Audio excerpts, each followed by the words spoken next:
आज भी बाजार में एकाएक तेज बिकवाली हमने हावी होते हुए देखी और अगर आज के मार्केट का मूड और माहौल देखें तो वो काफी नेगेटिव बायस के साथ दिन भर रहा।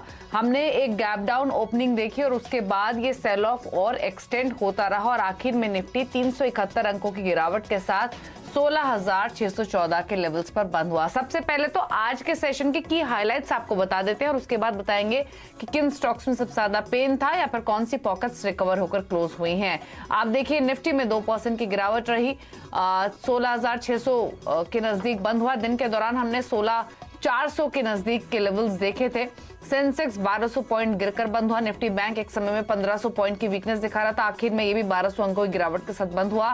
पेन मिड कैप और स्मॉल कैप में भी काफी था। दिन के दौरान हमने mid cap, small cap, PSU bank index, realty index, ये कुछ सिलेक्टिव पॉकेट्स थी जहां पर सबसे ज्यादा प्रेशर था। 5%, 5.5% तक की गिरावट यहां देखने को मिल रही थी।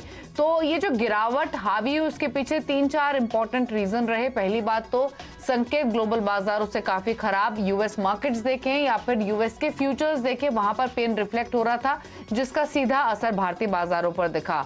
ओमिक्रॉन वायरस के जो केसेस बढ़े हैं ग्लोबली, उससे सेंटिमेंट्स बिगड़ते हुए दिखे हैं। दूसरी तरफ यूएस में महंगाई बढ़ने से डॉलर इंडेक्स में हमने 96 के ऊपर के लेवल्स बनते हुए देखे, जिससे करेंसी मार्केट में थोड़ी सी टर्बुलेंस रही। फेडरल बैंक समेत जो दूसरे सेंट्रल बैंक्स रहे हैं उनकी ओर से हॉकिश कमेंट्स जो बाजार में आए, उससे भी थोड़े से सेंटिमेंट्स बिगड़ते हुए दिखे। तो बाजार को कहीं ना कहीं ये कमेंट्स जो आए सेंट्रल बैंक्स की ओर से उसने भी डराया। एफआईज लगातार बिकवाली के साइड रहे हैं। अगर आप दिसंबर से अब तक के आंकड़े देखेंगे तो 26,000 करोड़ के आसपास की बिकवाली एफआईज कैश मार्केट में ऑलरेडी कर चुके हैं। नवंबर में ऑलमोस्ट 40,000 करोड़ की बिकवाली एफआईज ने की थी।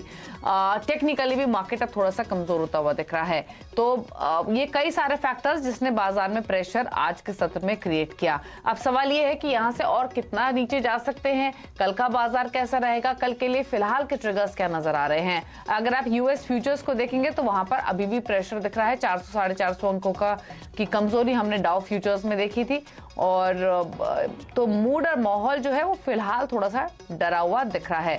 अब आज के मार्केट के कुछ एक आंकड़े आपके सामने लेकर आते हैं। रेंज क्या रही और मार्केट ब्रेथ आज कैसी रही। रेंज से शुरुआत करेंगे। आज निफ्टी ने 430 अंकों के दायरे में कारोबार किया।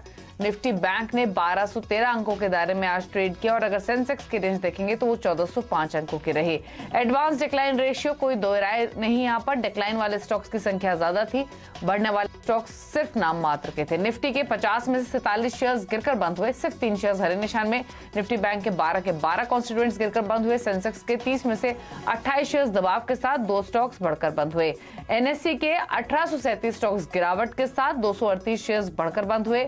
बीएससी के 746 शेयर से सिर्फ जो बढ़कर बंद हुए, ऑलमोस्ट 2700 शेयरों में बिकवाली हावी रही। और निफ्टी एफएनओ के आंकड़े देखेंगे तो 181 शेयर्स गिरकर बंद हुए, 7 शेयर्स सिर्फ आपको हरे निशान में दिखेंगे। कंट्रीब्यूशन दिखाते हैं, पहले लाते हैं आपके स्क्रीन पर वो स्टॉक जो कि कमजोर बाजार में भी थोड़ी सपोर्ट लेंड कर रहे थे। 13 अंकों का पॉजिटिव कंट्रीब्यूशन एचयूएल की ओर से। सिप्ला जहां पर नोमुरा की पॉजिटिव रिपोर्ट भी आई 1000 प्लस के टारगेट्स के साथ, 5 अंकों का कंट्रीब्यूशन सिप्ला दिखा रहा था।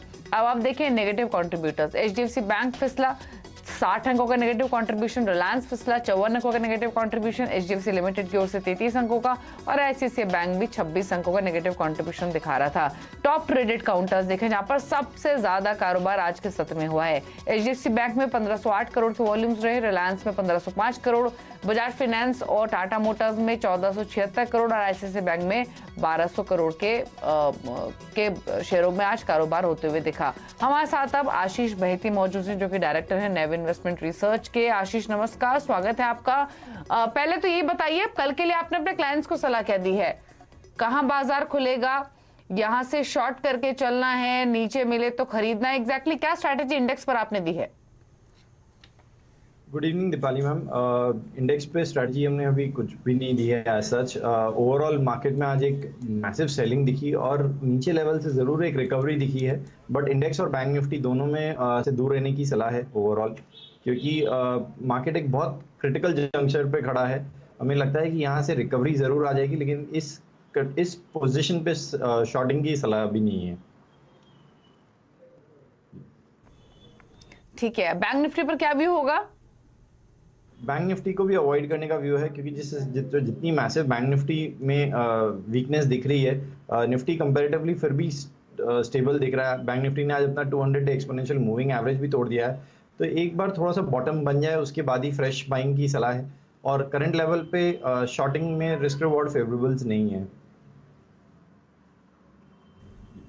तो फिलहाल नो ट्रेड के साथ जाना चाहेंगे यहाँ पर आशीष। निफ्टी हो या फिर निफ्टी बैंक हो, बॉटम बनने के संकेत मिलेंगे तो शायद खरीदारी की जा सकती है, लेकिन इन स्तरों से और इनफैक्ट जब 3-3.5% नीचे इंडेक्स गिरकर बंद हो तो इतनी गिरावट के बाद नए शॉर्ट इनिशिएट करने की हिम्मत भी नहीं होती और खरीदारी करते हुए भी डर लगता है। तो इसीलिए थोड़ा सा वेट एंड वॉच मोड में रहिए, उसके बाद आप स्ट्रैटेजीज बना सकते हैं। चलिए अब स्टॉक्स पे करते हैं फोकस। बैंक स्टॉक्स, फिर चाहे वो सरकारी बैंक हो या फिर प्राइवेट बैंक हो, यहाँ पर काफी पेन आज के सत्र में देखने को मिला। बैंक स्टॉक्स पे इनफैक्ट एक एक्सिस बैंक पे एक खबर यतिन भी लेकर आए हैं, उनसे भी चर्चा करेंगे। लेकिन आशीष पहले आप बताइए, आज के सत्र में IndusInd bank, HDFC bank, Kotak Mahindra bank सब पेन दिखा रहे थे। बैंक्स को अभी कंप्लीटली अवॉइड करेंगे या कोई स्टॉक ऐसा लग रहा है जहां पर ट्रेड लिया जा सकता है कल के सत्र में? बैंक्स में इंडसइंड बैंक काफी वीक दिख रहा है ओवरऑल, मतलब सारी बैंक्स वीक दिख रहे हैं, बट इंडसइंड बैंक में वीकनेस ज्यादा है। और उसमें एक शॉर्ट अगर किसी को करना है तो इंडसइंड बैंक एक अच्छा काउंटर है, जिसमें इस करंट लेवल पे भी शॉर्ट किया जा सकता है। जो एसएल मेंटेन करना है इंडसइंड बैंक के लिए वो है 875 का एसएल मेंटेन करके, जो हमें टारगेट्स दिख रहे हैं इंडसइंड बैंक के वो 800 के।